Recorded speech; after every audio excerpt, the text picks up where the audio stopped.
Assalamualaikum warahmatullahi wabarakatuh. Alhamdulillah alladzi allafa baina qulubina fa asbahna bi ni'mati ikhwana. Allahumma salli wa sallim wa barik ala nabiyyina Muhammad wa ala alihi wa ashabihi wa man tabi'ahu amma ba'd. Alhamdulillah, kita panjatkan puji syukur kehadirat Allah Subhanahu wa taala yang senantiasa mencurahkan nikmatnya kepada kita, nikmat yang jumlahnya tak terhingga, mulai dari nikmat iman hingga kesehatan, juga nikmat waktu luang dan kesempatan, sehingga kita dimudahkan oleh Allah Subhanahu wa taala untuk bertemu kembali insya Allah dalam kajian fikih ya, pekan yang keempat, Safinatun Najah. Semoga Allah Subhanahu wa taala memberikan ilmu yang bermanfaat bagi kita, yang membawa kebaikan dan keberkahan di dunia dan di akhirat.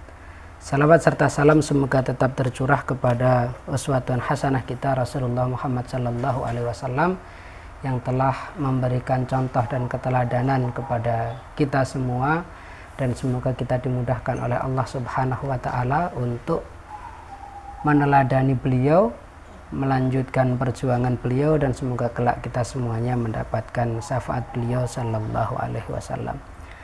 Insyaallah kita lanjutkan terakhir dulu, karena yang pekan keempat sering libur ya. Terakhir itu tentang larangan orang yang junub ya, terakhir ya. Nah, sekarang kita lanjutkan, berarti masih di halaman 6 ya. Wa yahrumu bil haidi asyratu asya'a. Atasnya belum ya? Itu belum. Oh, itu belum ya? Oh ya, baik. Berarti kita mulai dari situ. Wa yahrumu 'alal junubi sittatu asya'a.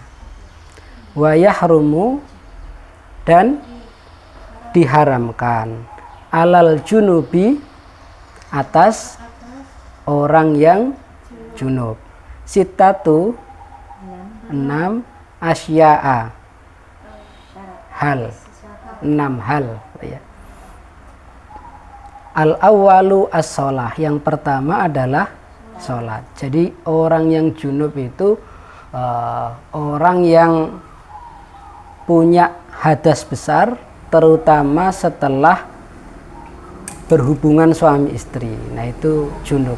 Karena nanti untuk hadas besar tapi haid, nah ada pembahasan khusus di bawahnya, begitu ya. Jadi yang pertama, orang junub itu haram melakukan sholat. Makanya ketika junub ya harus mandi sebelum sholat, gitu ya.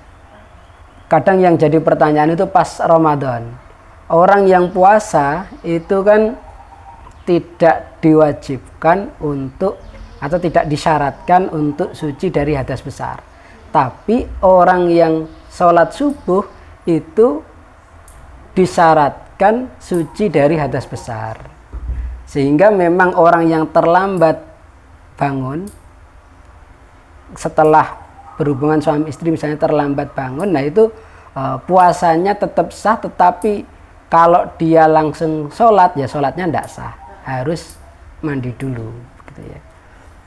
Ya, sehingga kemudian dibatasi waktunya, kalau bisa ya sebelum masuk waktu sholat berikutnya itu sudah mandi, sehingga bisa melakukan amalan yang paling utama, sebagaimana ditanyakan oleh sebagian sahabat kepada Rasulullah, ayul amali afdal, wahai Rasulullah, amal apa yang paling utama? Rasulullah menjawab, as-salatu ala waktiha, salat di awal waktu. Salat pada waktunya itu maksudnya salat di awal waktu. Kalau laki-laki ya salat berjamaah di masjid, kalau perempuan itu ya begitu ada azan, tidak menunggu lama, setelah azan kemudian salat.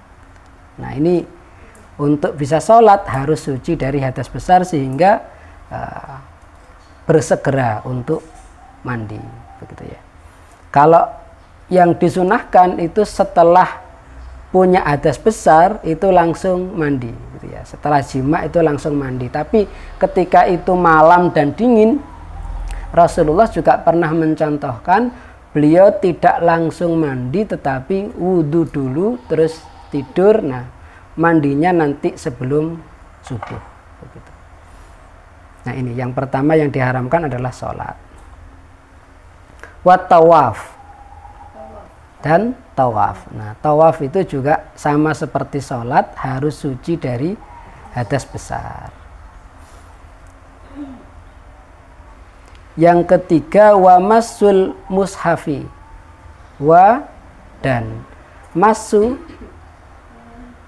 menyentuh, al mushafi mushaf. Nah, orang yang junub itu haram menyentuh mushaf. Dan ini disepakati oleh 4 madhab begitu ya, kecuali mazhab Zahiri, itu mazhab kelima. Ada beberapa ulama, tokohnya itu Dawud Az-Zahiri dan Ibnu Hazm. Itu menurut mereka orang yang junub itu boleh menyentuh mushaf. Mereka pakai dalil karena Rasulullah Shallallahu Alaihi Wasallam dulu pernah mengirim surat kepada Kaisar Romawi dan di dalam surat itu dituliskan sebuah ayat Al-Quran. Padahal Rasulullah itu pasti tahu bahwa Kaisar Romawi itu pasti nanti akan memegang surat itu. Nah, itu yang dijadikan dalil oleh Dawud Az-Zahiri dan Ibnu Hazm, mazhab Zahiri gitu. Tapi mazhab yang 4 ya sepakat bahwa orang yang junub itu haram menyentuh mushaf. Nah, kalau ada begini jenengan bingung atau enggak? Ada perbedaan begitu? Enggak ya. Nah, kenapa kalau menurut 4 mazhab tetap haram menyentuh mushaf? Karena yang dikirim oleh Rasulullah itu bukan mushaf, tetapi hanya surat yang di dalamnya ada ayat Al-Quran. Sehingga sebagian ulama kemudian membedakan hukum antara mushaf dengan hukum buku atau tulisan yang ada ayat Al-Qur'annya dalam bab terkait dengan orang junub, gitu ya. Ya lebih amannya, lebih beradab ya, meskipun itu bukan mushaf, tapi banyak ayat Al-Qur'annya, ya kita tidak megang dulu sebelum kita bersuci, gitu ya. Kecuali kalau darurat ya, misalnya ada kebakaran gitu ya, atau ada rudal yang jatuh kejauhan ya, kalau rudal yang jatuh ya, terus ada mushaf perlu diselamatkan, nah misalnya itu beda lagi.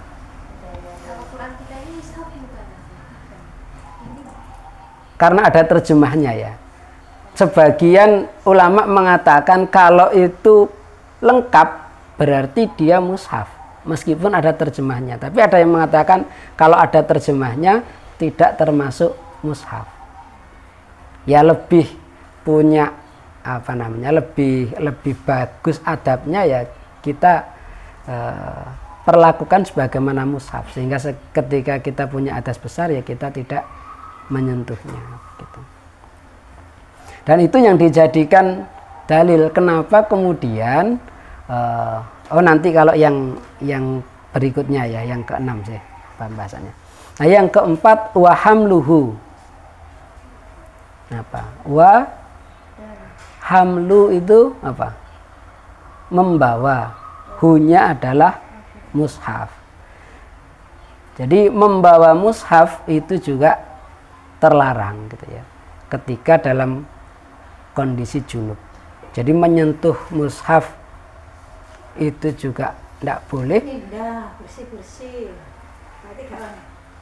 Nah itu kan juga termasuk menyentuh. Nah itu kalau menurut 4 mazhab berarti tidak boleh. Sehingga bagaimana ya, entah mandi dulu atau mindah mushafnya ya nanti nunggu mandi belakangan gitu ya. Mungkin mindah yang lain dulu gitu ya. Meskipun pakai sarung tangan. Ya, kalau pakai sarung tangan berarti itu menyiasati tidak bersentuhan dengan mushaf, begitu ya.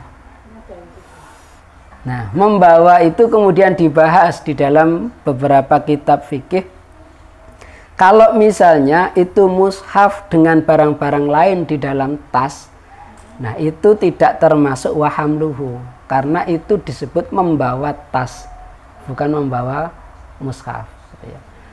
Tapi kalau hanya mushaf saja, misalnya ya, nah begini, nah itu membawa mushaf.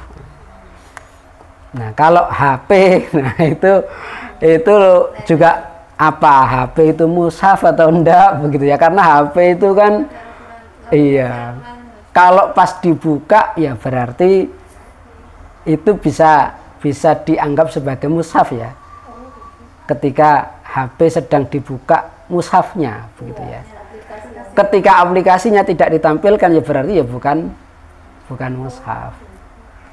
Gitu. Iya, dia monggo. Haram sama, maksudnya haram itu kalau dilakukan berdosa. Iya.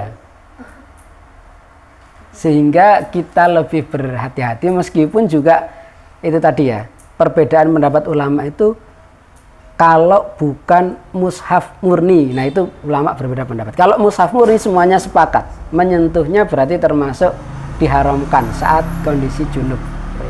Mushaf murni itu berarti ya Al-Quran lengkap 30 juz dan tidak ada terjemahnya, tidak ada bahasa lain. Nah itu mushaf murni.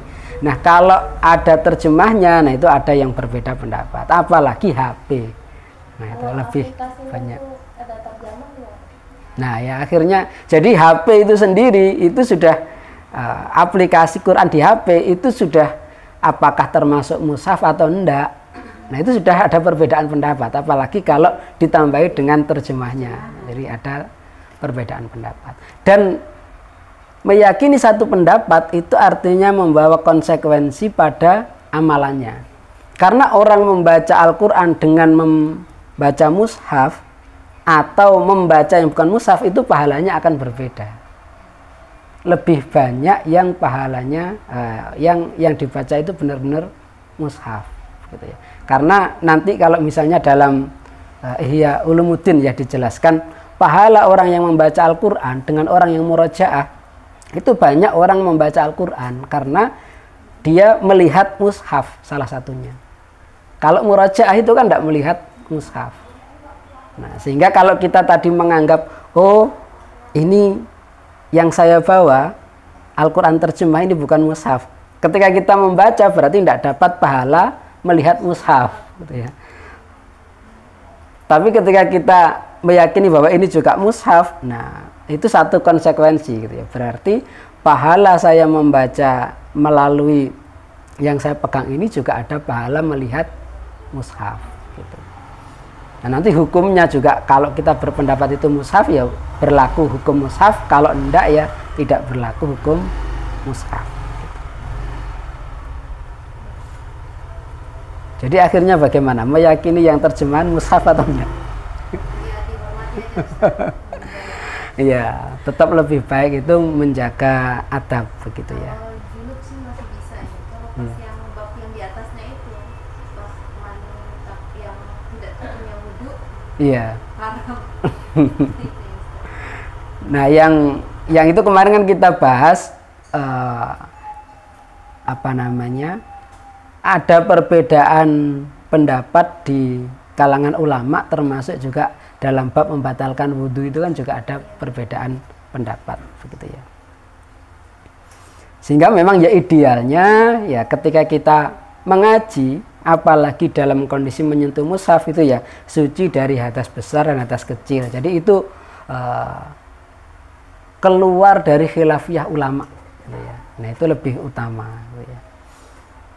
Kemudian yang kelima, walubsu fil masjidi. Walubsu dan berdiam fi di dalam al masjid. Jadi ini juga terlarang bagi orang yang junub berdiam di dalam masjid, iktikaf ataupun ya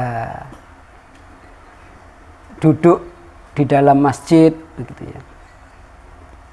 Kemudian yang keenam wa qiraatul Quran, dan membaca Al-Quran. Nah, membaca Al-Quran ini juga terlarang bagi orang yang junub. Dan ini dibahas oleh para ulama begitu ya dalam kitab fikih yang lain, meskipun membacanya itu hanya satu ayat. Nah, ada yang berpendapat begitu. Tetapi kalau membaca sesuatu dari Al-Quran diniatkan sebagai doa atau zikir dan bukan membaca Al-Quran, maka itu tidak termasuk wa qiraatul Quran. Contoh misalnya kita mengucapkan Bismillahirrahmanirrahim misalnya, itu kan ayat Al-Quran, tapi niat kita kan bukan membaca Al-Quran. Nah, yang seperti itu tidak termasuk wa qiraatul Quran ini.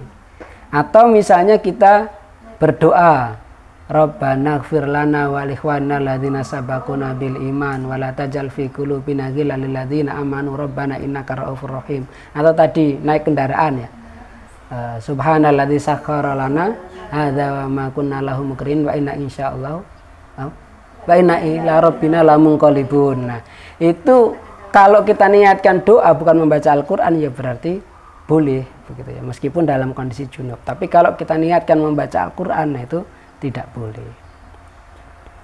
Jadi ada murajaah. Nah, ini yang ada perbedaan pendapat di kalangan ulama. Ada yang memang membolehkan, terutama mazhab Zahiri, sehingga kemudian dipakai di sekolah pesantren meskipun dalam kondisi bahkan haid ya. Itu karena untuk ngejar setoran. Nah, mereka akhirnya pakai pendapatnya pendapatnya Daud Az-Zahiri dan Ibnu Hazm yang membolehkan. Jadi memang ada ulama yang membolehkan. Tapi kalau sholat kemudian tawaf, nah itu semua ulama sepakat gitu ya, keharamannya kalau dalam kondisi junub. Nah, kemudian kita lanjutkan wa yahrumu bil haidi asyratu asya'a. Nah, wa yahrumu dan diharamkan bil haidi ya, karena haid asyratu 10 asya hal gitu ya. Yang pertama as-shalah, sama ya. Yang kedua wat tawaf, jadi sama. 6 itu sama, 6 yang pertama itu sama. As-sholatu wa tawafu wa masul mushafi wa hamluhu wa lubsu fil masjidi wa qiraatul Quran. Jadi yang ke-6 yang 1 sampai 6 itu sama dengan yang diharamkan atas orang yang junub. Di sholat, tawaf, menyentuh Al-Quran, membawanya, berdiam diri di masjid dan membaca Al-Quran. Kemudian yang ke-7 wasaum dan puasa. Nah, orang yang haid haram berpuasa. Berikutnya wat tolak, talak, cerai. Jadi haram bagi seorang suami mentalak istrinya yang sedang haid, menceraikan istrinya yang sedang haid. Menurut 4 mazhab itu hukumnya haram, tapi status cerainya sah. Sedangkan menurut mazhab Zahiri itu hukum cerainya tidak sah. Nah, ini yang kadang di zaman sekarang juga ini ya, orang tidak tahu gitu ya, istrinya sedang haid tapi diceraikan. Nah, itu haram. Bukan hanya menurut mazhab Syafi'i tetapi menurut 4 mazhab. Berikutnya wal mururu fil masjidi in khafat talwisatu. Wal mururu dan lewat melewati fil masjidi, ya, masjid in jika khafat takut talwisahu menajisinya. Jadi haram lewat masjid jika ada ketakutan atau kekhawatiran najisnya itu jatuh, darahnya itu menetes. Nah, bagaimana melewati masjid itu? Kalau dulu Masjid Nabawi itu kan nggak ada dindingnya. Kalau berdiam diri di masjid, walubsu fil masjid itu artinya ya berhenti diam di masjid itu, entah duduk, apalagi itikaf. Nah, kalau wal mururu lewat itu, kadang kan orang itu perjalanan jauh, terus langsung saja nerobos ke masjid. Nah, dulu prakteknya begitu. Nah, itu wal mururu, melewati wal mururu fil masjid, melewati masjid. Nah, itu diharamkan jika ada kekhawatiran nanti najisnya itu jatuh. Khawatir kalau menajisi masjid. Kan ada softtek dan sebagainya kan ya. Itu tidak membuat najis itu ya. Ya, tidak membuat najis, tapi juga buat apa melewati masjid. Lewat itu maksudnya masuk di terasnya gitu ya Ustaz? Kalau dulu lewat di dalamnya, karena Masjid Nabawi itu tidak ada dinding. Kalau sekarang kan masjid ada dinding ya.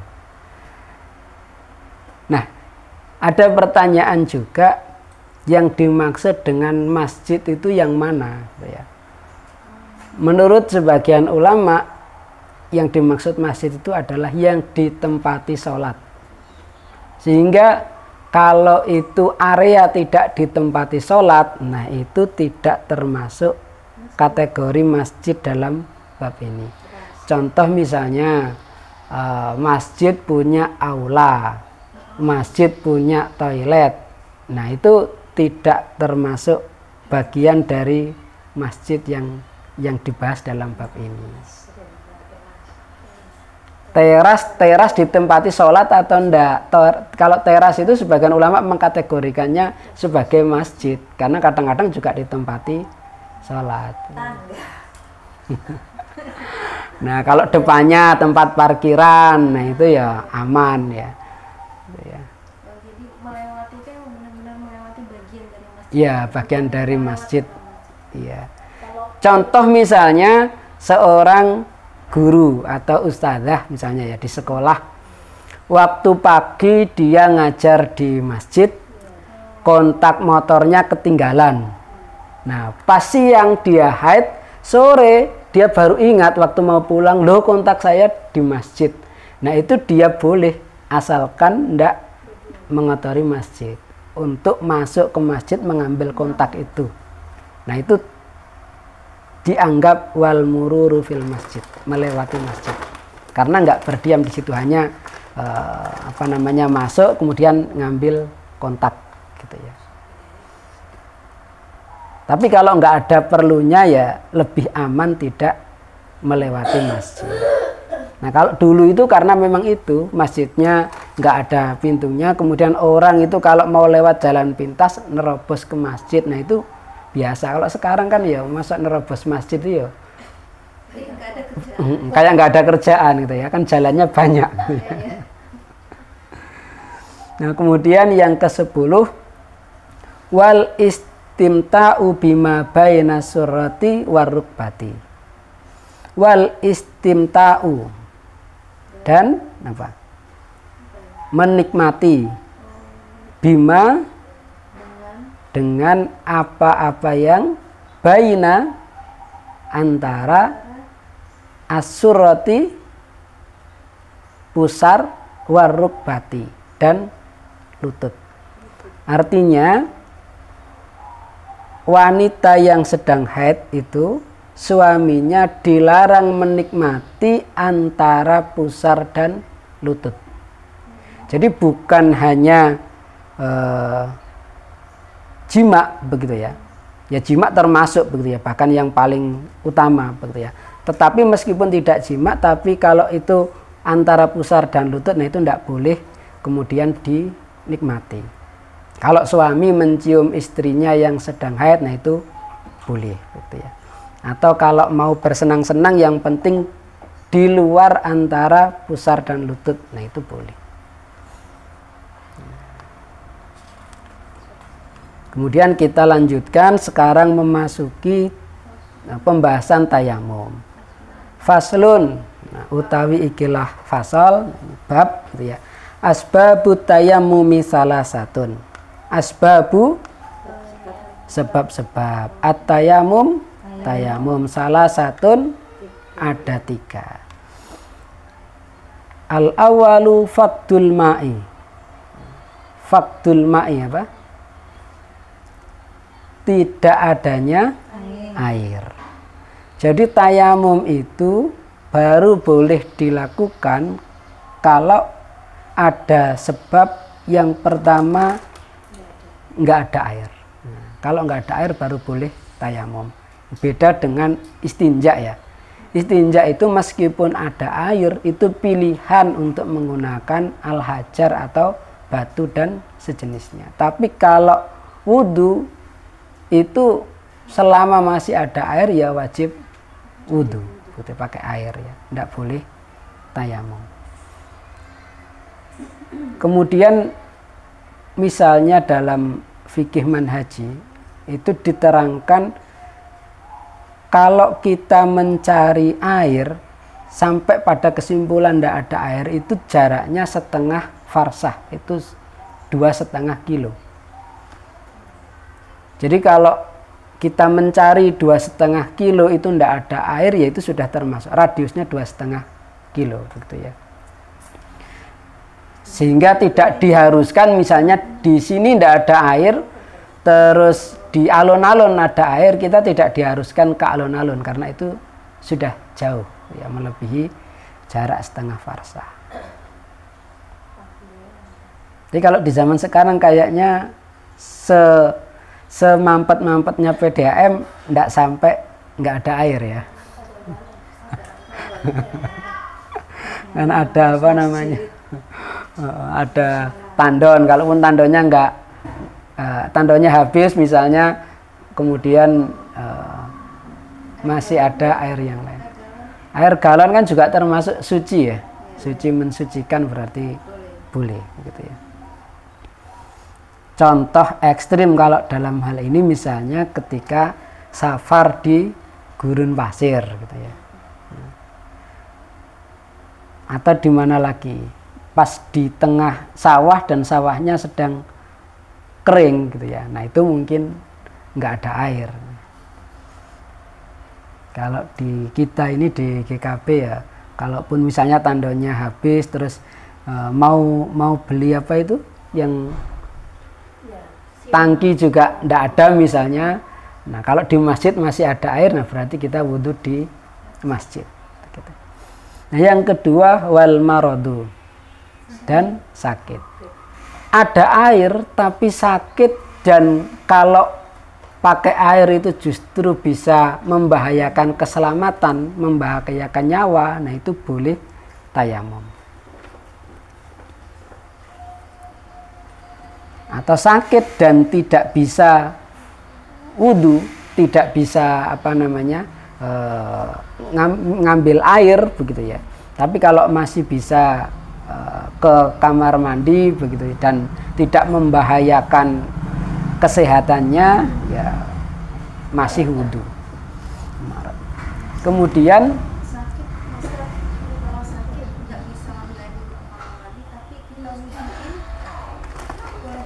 boleh. Ya. Yang ketiga wal ihtiyaju ilaihi li atosi hayawanin muhtaramin. Wal ihtiyaju, dan butuh ilaihi kepadanya, hinya ini adalah alma ya. Jadi butuh air li'atosi untuk minum hayawanin binatang atau makhluk muhtaromin yang dihormati atau dilindungi. Jadi yang ketiga ini ada air tapi hanya cukup untuk minum binatang yang dihormati, binatang yang dilindungi. Ya contoh misalnya ada air tapi hanya cukup untuk minum sekeluarga begitu ya. Ya berarti boleh tayamum. Ada air tapi hanya cukup untuk minumnya kucing. Nah itu juga boleh tayamum. Jadi apa yang dimaksud hayawanin muhtaramin itu selain 6 jenis ini Bu ya. Ghairul muhtarami sitatun. Yang tidak termasuk al-muhtaram itu ada 6. Yang pertama adalah tarikus sholati. Apa tarikus sholati? Meninggalkan sholat. Jadi meskipun itu orang, itu manusia, tapi kalau meninggalkan sholat itu termasuk hayawanun ghairul muhtarami, hewan yang tidak dihormati, makhluk yang tidak dihormati, yang kalau ada air dan cukupnya mau diminum sama orang yang tidak mau sholat itu kalau dalam bab fikih lebih utama dipakai wudhu gitu ya. Makanya jangan sampai kita meninggalkan sholat ya. Ini secara fikih. Kalau nanti secara kemanusiaan, oh itu kan hak asasi manusia ya, mungkin beda lagi gitu ya. Ini secara fikih. Yang pertama tarikus sholat. Kemudian yang kedua wazanil muhson, pezina muhson. Apa pezina muhson? Jadi zina itu ada 2 jenis, ada muhson, ada ghairu muhson. Ya, muhson itu orang yang sudah menikah terus berzina. Nah, itu muhson. Yang nanti kalau kita meneruskan kajian fikih sampai dalam bab hudud tentang hukuman-hukuman, nah itu hukumannya adalah rajam. Nah, kalau ghairu muhson itu belum menikah. Belum menikah, berzina, nah itu hukumannya dicambuk. Ya. Dicambuk 100 kali dan ada tambahan menurut pendapat yang lain diasingkan selama 2 tahun. Kemudian yang ketiga wal murtad, orang yang murtad. Yang keempat wal kafirul harbi, kafir harbi. Jadi bukan orang Islam dan memusuhi Islam, memusuhi kaum muslimin, itu namanya kafir harbi. Kalau contoh sekarang ya orang-orang Zionis Israel yang membunuhi saudara-saudara kita di Palestina, nah itu termasuk kafir harbi. Kemudian wal kalbul akur, wal kalbu dan anjing, al akur buas atau liar. Kalau yang anjing Cina, anjing penjaga itu berarti kalau ada air cukup untuk minumnya anjing itu dan anjing itu butuh, berarti lebih utama diberikan ke anjing itu kita tayamum. Ini secara fikih. Tapi kalau anjing liar, anjing buas, nah ini termasuk ghairul muhtaram. Lebih utama dipakai wudu. Ya. Wal khinzir dan apa khinzir? Babi. Nah, babi juga termasuk ghairul muhtaram. Jadi itu sebabnya tayamum ya. Nggak ada air, sakit, atau ada air tapi hanya cukup untuk makhluk yang dihormati, dilindungi. Kemudian berikutnya faslun, nah, pasal berikutnya ya, surutut tayammumi asyratun. Surutu syarat-syarat, at-tayamum tayamum asyratun itu ada 10. Ayyakuna biturabin, an, kalau diterjemahkan per kata memang agak repot ya. An bahwa yakuna dia menjadi biturobin dengan tanah. Maksudnya adalah menggunakan tanah. Jadi tayamum itu menggunakan tanah atau debu. Jadi turab itu bisa berarti tanah, bisa berarti debu ya. Debu kan juga dari tanah. Wa an yakuna turabu tahiran, menggunakan debu yang suci, tanah yang suci. Jadi tanahnya harus suci, bukan tanah yang kena najis. Sehingga kalau kita tahu tanahnya itu bercampur dengan air kencing atau kotoran najis, nah itu berarti tidak boleh dipakai tayamum. Wa alla yakuna mustakmalan, bukan tanah yang mustakmal. Jadi ada air mustakmal, ada tanah mustakmal. Mustakmal itu sudah dipakai untuk bersuci gitu ya.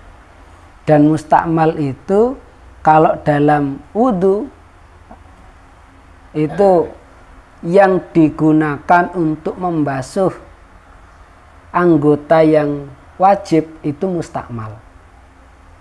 Sehingga misalnya kita membasuh wajah ya. Nah, setelah kita membasuh wajah, bekasnya ini adalah mustakmal ya. Tapi air misalnya kita pakai gayung gitu ya. Kita ambil lagi itu bukan mustakmal. Jadi mustakmal itu yang bekasnya dipakai untuk membasuh anggota yang wajib gitu ya. Demikian pula kalau tayamum, misalnya sudah kita usapkan ke wajah, nah jatuh, kemudian kita pakai lagi untuk kita usapkan ke tangan, nah itu yang namanya mustakmal. Kemudian wa an la yukhalitahu daqiqun wa nahwuhu. Wa an, dan bahwa gitu ya, la tidak, yukhalitahu bercampur, ia bercampur gitu ya, dakikun tepung, wanahwuhu dan sejenisnya. Jadi debunya itu, tanahnya itu ya enggak bercampur dengan tepung atau serbuk-serbuk yang lain. Wa an yaksidahu, dan apa? Yaksidahu, meniatkannya, bermaksud gitu ya. Jadi bermaksud untuk tayamum. Wa an yamsaha wajhahu wa yadayhi bidarbataini, dan yamsaha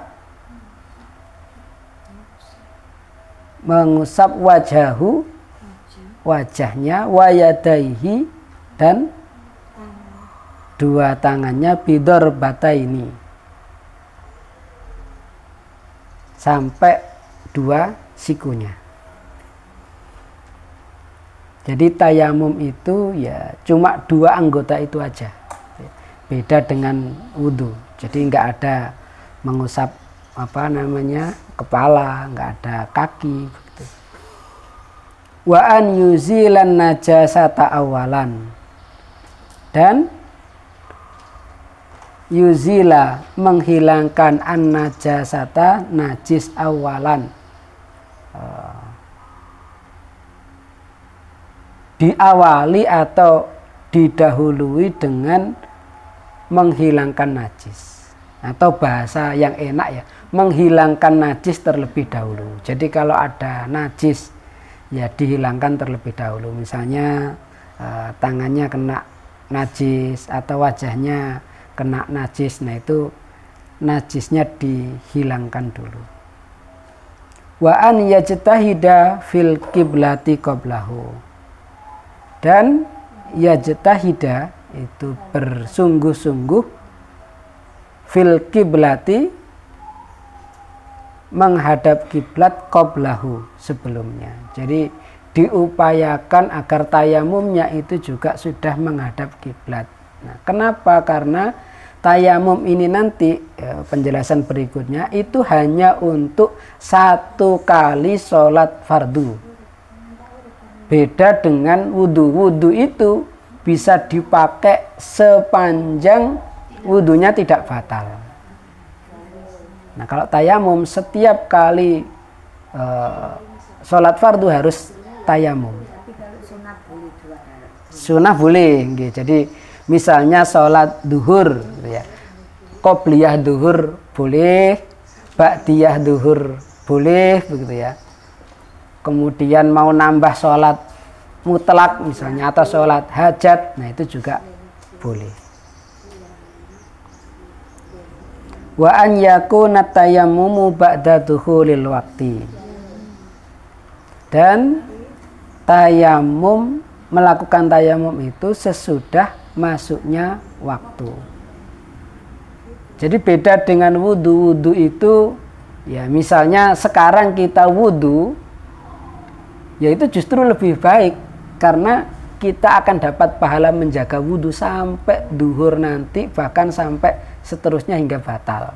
Tapi kalau tayamum, nah karena waktunya hanya 1 kali sholat fardu, maka untuk sholat duhur tayamumnya itu setelah masuk waktu duhur. Wa an yatamammama likulli fardin. Nah ini yang tadi. Jadi tayamum setiap sholat fardu. Jadi beda dengan wudhu ya. Kalau tayamum hanya untuk sekali sholat fardu.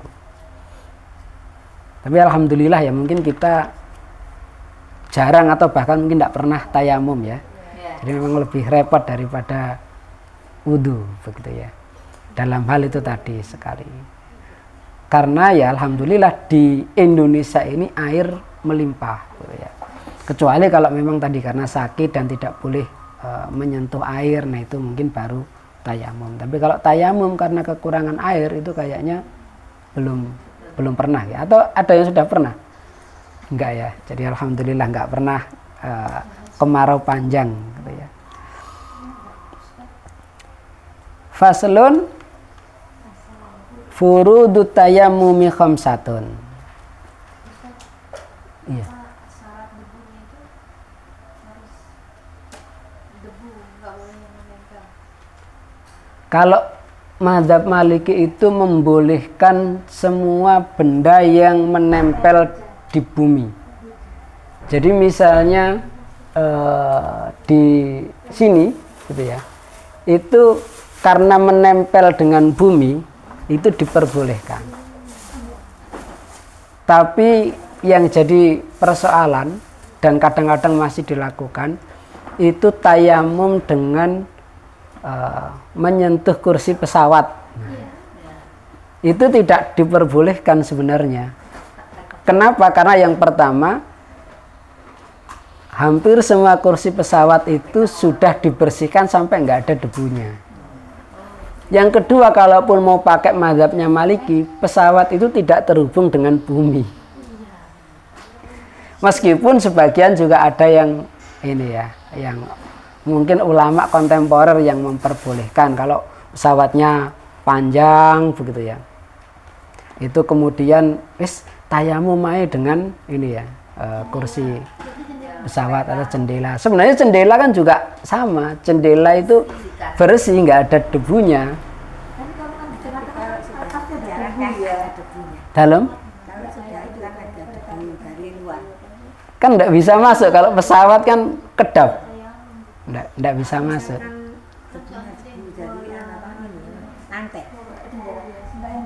Nah debu di lantai yang memang kelihatan debunya berarti boleh. Ya. Sehingga kemudian kalau di pesawat itu, kalau menurut mazhab Syafi'i, kalau perjalanannya panjang sampai melewati beberapa waktu sholat, nah itu sholat lihormati waktu dulu. Nanti begitu sudah tiba di darat, ya sholat sebagaimana biasanya begitu ya. Kecuali kalau bisa tadi menjaga wudhu. Gitu ya. Beda mungkin dengan di mana yang ada debunya. Bis itu ya ada debunya, tapi kan bis itu juga pasti berhenti di terminal gitu ya.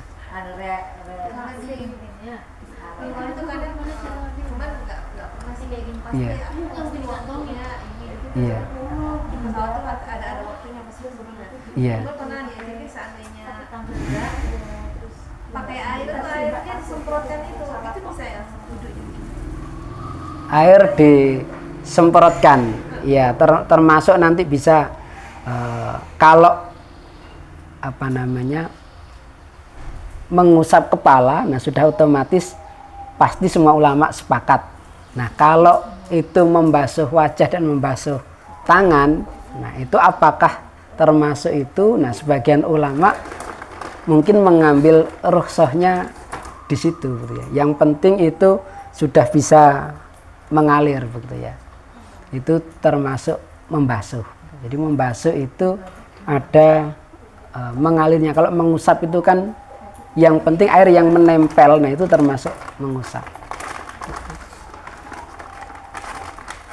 Dan itu beberapa bulan yang lalu sempat menjadi pembahasan yang cukup panjang ya terkait dengan tayamum di pesawat itu. Banyak saya lihat Iya. di pesawat.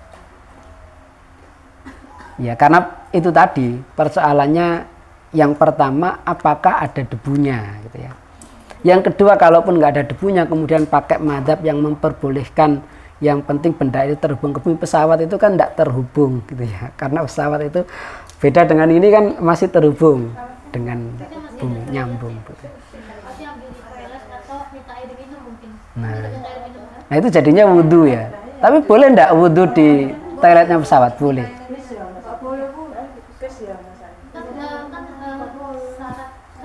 Kan ada wastafelnya biasanya. Enggak tahu di wastafel di dalam. Enggak dimarahin. Tahu enggak? Tahu. Apanya? Wudhu di pesawat. Karena kalau misalnya Enggak boleh wudhu tapi. kalau misalnya ada 300 orang semuanya wudhu ya habis mungkin airnya ya. Jadi dikhawatirkan begitu.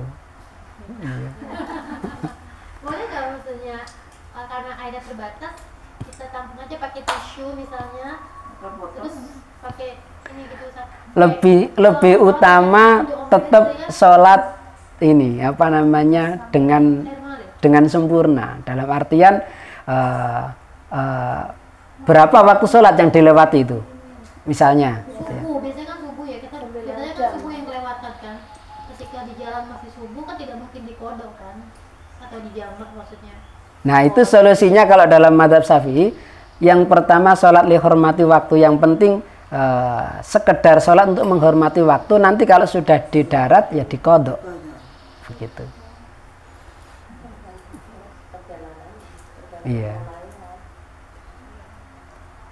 Haji kan lama. 9 jam. Iya. Oke, tayamum kalau tutorial di tayamum di kursi dulu rukhsahnya kayak gitu. Ada Nah itu yang ada yang memperbolehkan. kantong dijual kan sama itu. Jadi kok gini dulu Iya. jualan debu. Iya. Memang kalau di ini ya di Kemenak itu memang ada tayamum di kursi. Nah itu yang sempat jadi pembahasan panjang gitu. Ini pakai apa namanya madzhab apa begitu ya. Nah, itu. Ya mungkin karena itu tadi ya, karena dalilnya dipakai rukhsah itu tadi. Saya pengalaman sih sampai Iya. 4 dulu baru. Kursinya Iya. Proteksi sih kayaknya di kursi Ustaz. kursi 8 kursi. Ya bapak saya kan jadinya gitu. Iya. Jadi ya Berarti pakai kursi. tergantung ini ya apa namanya Kalau debunya kan umrohnya. iya. Tergantung berapa umrohnya nanti. Iya. Tergantung niatnya aja bisa. Iya, tergantung berapa umrohnya. Jadi memang akhirnya ya itu apa menjadi bahsul masail yang cukup hangat gitu ya, karena itu nanti kan pertanyaannya kayak gitu, ada debunya atau enggak gitu ya, ada debunya atau enggak gitu, tayamum. Iya. Soalnya saya pernah lihat di YouTube juga, Iya. ini orang Arab gitu ya, apa maksudnya Ustadz lah ikhwan Iya. yang bilang jangan satu untuk wudhu itu kan tadi kata Ustadz kan itu kan sama dengan wudhu kalau di toilet pesawat gitu ya. Hmm. Sedangkan dengan satu aqua itu yang 220 itu bisa untuk semua.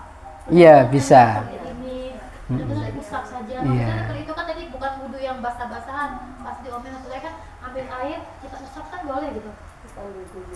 Ya tetap ketika membasuh ya membasuh. Beda dengan mengusap. Mengusap itu yang penting tangan kita basah itu mengusap. Jadi kalau mengusap sebagian kepala itu yang penting tangan kita basah itu sudah termasuk mengusap. Tapi kalau membasuh itu ada airnya yang ada mengalir atau menet apa ya tepatnya mengalir ya. Terus kalau saya lihat orang wudhu itu misalnya ahwat gitu ya, di tempat umum, dia kan tanpa membuka ini, dan tanpa membuka ini, katanya sudah sah. Jadi hanya gini aja, di luar dan di luar kaos kaki. Mungkin dia pakai ini apa namanya membasuh khuf. Cuma membasuh khuf itu apa ya? Semacam sepatu yang terbuat dari kulit atau kaos kaki tebal terbuat dari kulit, biasanya digunakan oleh orang-orang Arab pada musim dingin. Yang itu memang tidak dilepas, bisa sampai 3 hari perjalanan itu tidak pernah dilepas. Nah itu memakainya harus dalam kondisi suci, artinya sudah wudhu baru memakai. Nah setelah itu boleh saat wudhu hanya mengusap bagian atasnya saja. Itu namanya membasuh khuf, dan itu bisa dilakukan selama 3 hari tanpa melepas khuf itu.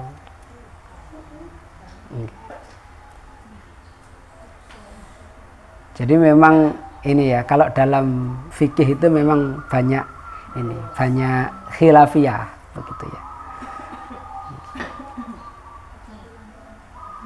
Ada juga orang yang kadang di kereta gitu ya.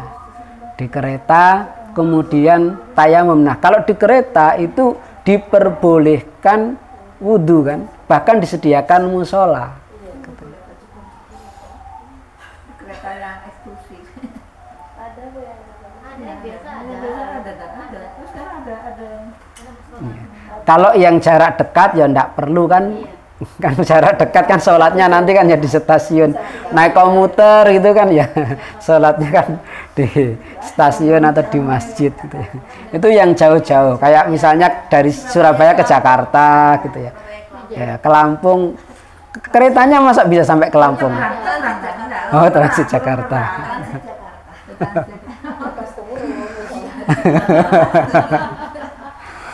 Kayaknya mau bangun rel ini Jakarta Lampung. Baik, sampai mana tadi? Iya. Yang ini tadi ya. Furudu tayamumi khamsatun ya. Fardunya tayamum ada 5. Al-awalu yang pertama naklut turab, memindahkan debu.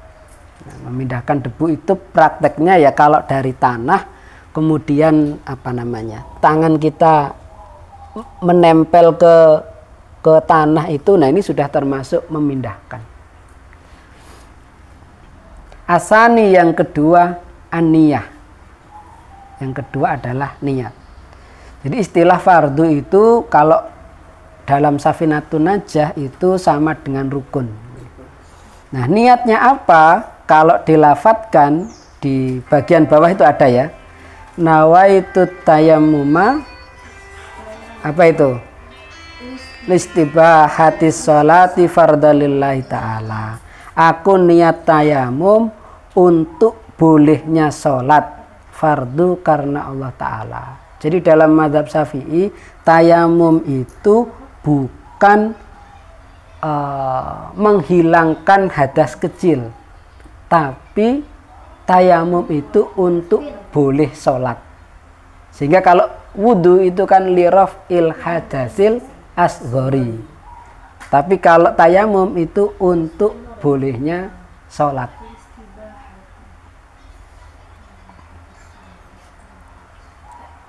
Asalisu yang ketiga mamsul wajhi,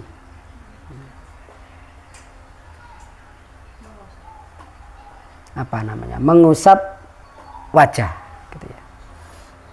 Nah nanti kalau sunnah-sunnahnya yang tadi itu setelah setelah tangan ini diletakkan di debu, dan itu sunnahnya jarinya direnggangkan biar lebih nempel, tapi setelah itu kemudian bisa dikibaskan, bisa ditiup karena Rasulullah juga pernah melakukan keduanya, bisa juga kemudian dikenterokkan biar yang nempel apalagi yang besar-besar itu kemudian dia jatuh. Nah itu baru kemudian diusapkan ke wajah, dan sunnahnya itu dari atas ke bawah begitu ya. Nah niatnya itu ya pada saat itu tadi mengusapkan ke wajah. Iya, sekali saja. Arabi'u yang keempat, mashul yadaini ilal mirfaqaini. Jadi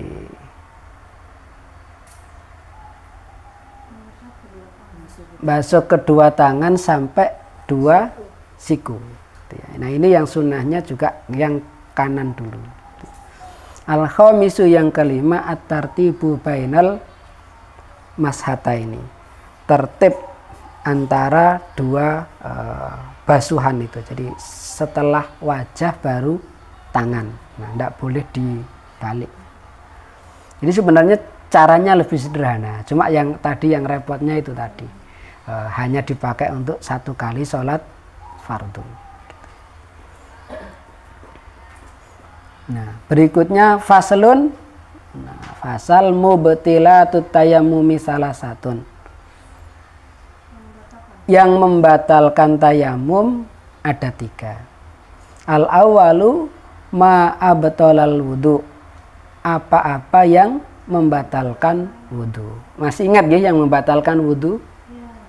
Apa saja yang membatalkan wudu kemarin itu? Ya, keluarnya sesuatu dari kubul dan dubur, gitu ya. Kecuali mani. Kalau mani itu hadas besar, gitu ya. Kemudian yang kedua apa? Tidur pulas. Kecuali kalau seseorang itu tidur dalam kondisi duduk dan pantatnya tidak lepas dari lantai. Yang ketiga, hilang akal, entah karena mabuk, entah karena pingsan, gitu ya. Yang keempat, bersentuhan kulit laki-laki dan perempuan yang bukan mahram. Yang kelima, menyentuh kemaluan. Nah itu yang 3 pertama itu dalam 4 mazhab semuanya sepakat. Nah yang mazhab lain ada khilafiyah itu dalam 2 hal yang terakhir. Bersentuhan kulit laki-laki dan perempuan yang bukan mahram itu kalau dalam mazhab Syafi'i ya mutlak membatalkan wudhu. Kalau dalam mazhab Hanafi itu mutlak tidak membatalkan wudhu. Kalau dalam mazhab Maliki dan mazhab Hambali, kalau dengan syahwat wudhunya batal, kalau tidak syahwat wudhunya tidak batal. Sama suami nggak boleh, kalau orang lain boleh bersentuhan. Tidak, kebalikan. Ya kalau itu non mahram ya semuanya jadi batal. Suami dan istri itu ya termasuk non mahram dalam hal wudhu ini. Jadi mahram itu yang haram dinikahi. Haram dinikahi berarti kalau laki-laki berarti ibu ke atas, ibu dan nenek, kemudian anak ke bawah, anak dan cucu, kemudian saudari kandung, kemudian bibi baik dari ibu maupun dari paman, dari ibu maupun dari bapak gitu ya. Itu. Kemudian ada yang mahram karena pernikahan, nah itu mertua, gitu ya. Mertua itu justru kan suami itu sudah dinikahi begitu ya. Ya enggak. Kalau dalam bab ini ya tidak termasuk mahram. Artinya kalau bersentuhan dengan suami ya sama bersentuhan dengan non mahram. Begitu. Tapi Iya.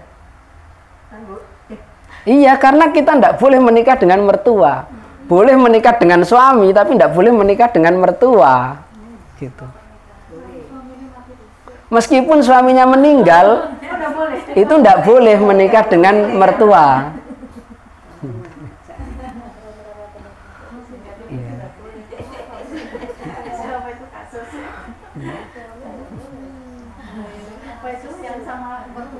Oh, yang sekarang ada film Mertua Adalah Maut.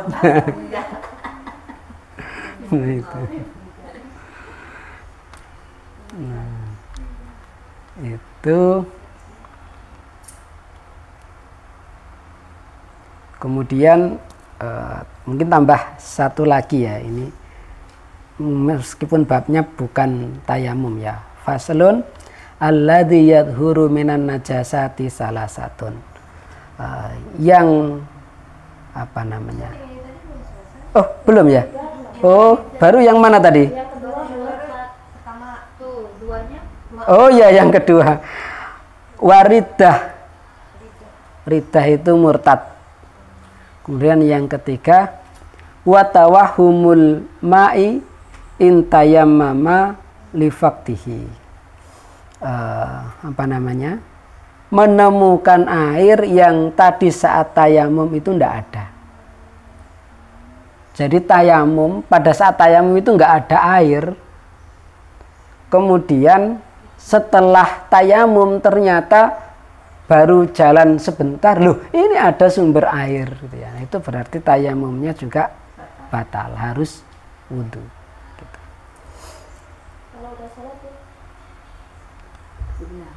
Kalau sudah sholat, nah lebih utama untuk diulang gitu ya, karena ternyata ada air gitu ya. Iya. Baik, insya Allah itu ya, berarti nggak jadi diteruskan karena ternyata sudah jam 11 kurang 1/4. Insya Allah bab berikutnya itu